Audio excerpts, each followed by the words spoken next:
Hi, folks. I'm Jonathan Askin. I don't intend to take up much time because this is about the most interesting tech-oriented panel where I think discussion where I think real fruit will be born from. But I just want to say I am probably about the luckiest law professor in America. We've got Dean Allard just came to us about 6 months ago, and I, unlike almost all of my colleagues around the country, finally have a dean who knows, does, and cares and supports everything I do. I teach telecommunications law, and as Nick mentioned, I run a clinic here at the law school where we give free legal support for tech startups, socially responsible enterprises, trying to use technology to support the public good. So it's frankly my hope that what we could do here at the law school is to help technology companies better serve the American people by building, using internet and other technological tools to create more resilient networks. As Nick mentioned, until the time we've developed transporter technology or the FCC grants some licensing for time travel, you got to go 1,000 kilometers that way, I think, to see where telecom regulation really started with the sinking of the Titanic. But more immediately, and part of the reason why the FCC, I think, was interested in hosting this event here is because we are 22 stories high in Brooklyn Heights. And if you look out these windows, unfortunately, we've got the screen down here, but you have a 270-degree view of virtually everything that Sandy devastated. And not just Sandy, frankly. You see, except for the Titanic, much of the history of communication responses in the wake of natural and human-made disasters. If you look out this window here, you could see the site of the new World Trade Center going up. Obviously, in 1993, we had our first real experiences in how we as Americans deal with disaster and post-disaster communications. At the time, what did we have? Virtually no one was using a mobile device that you could take outside your car in 1993. We had landlines.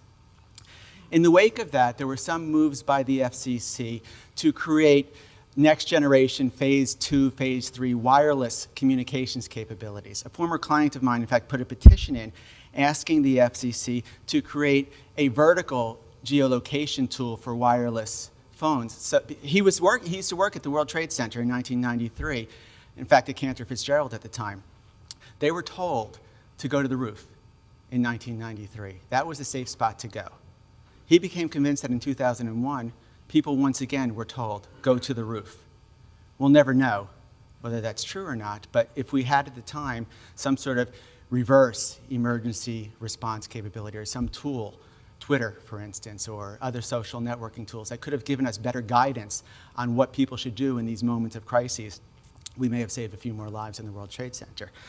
So double back to 2001, we finally had mobile phones as our great savior in the wake of the World Trade Center crisis on September 11th.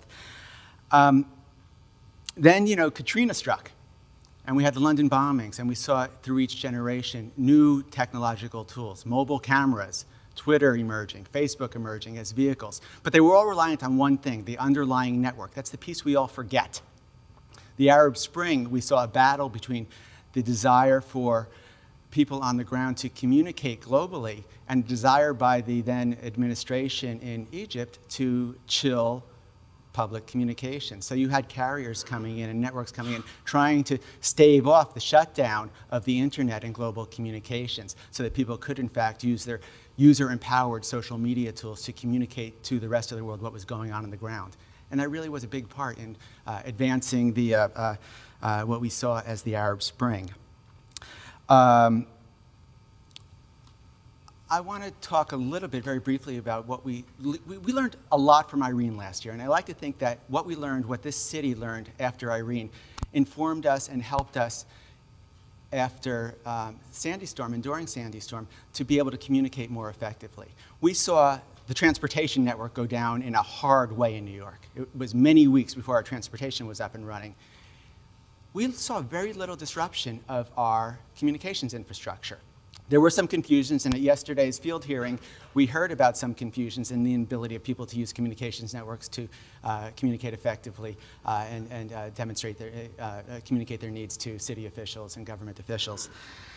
I like to think that by bringing technologists and policymakers in this room today, we are one step closer to hammering out the issues. It's rare And I love the fact that this FCC has recognized the need to bring technologists and policymakers in the room together. I used to run something in DC called the Peripheral Visionary Summit.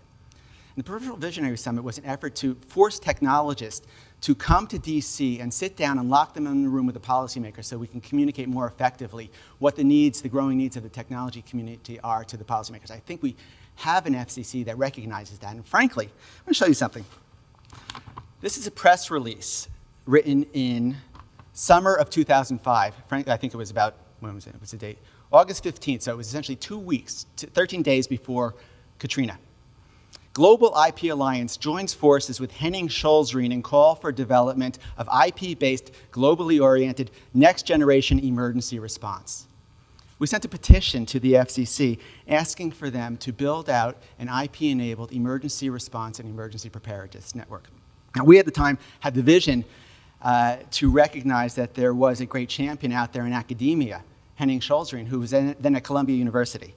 We hired him to help us on a petition to the FCC to try to come up with this next generation emergency response capability that would provide for things like a reverse emergency response capability, vertical geolocation capabilities, et cetera. All the things that we are now seeing. So frankly, I've got to give my praise and credit to Chairman Janichowski and the other commissioners who had the wisdom and the prescience to recognize what we saw 8 years ago, that Henning is probably well positioned to bring together technologists and policymakers to try to give us that 21st century digital capability so that we are able to survive and maintain communications during and post disasters. So with that, I'd love to hand it over to Henning and let you all deal with the technical discussions on network resilience and emergency preparedness. Thank you so much, Jonathan.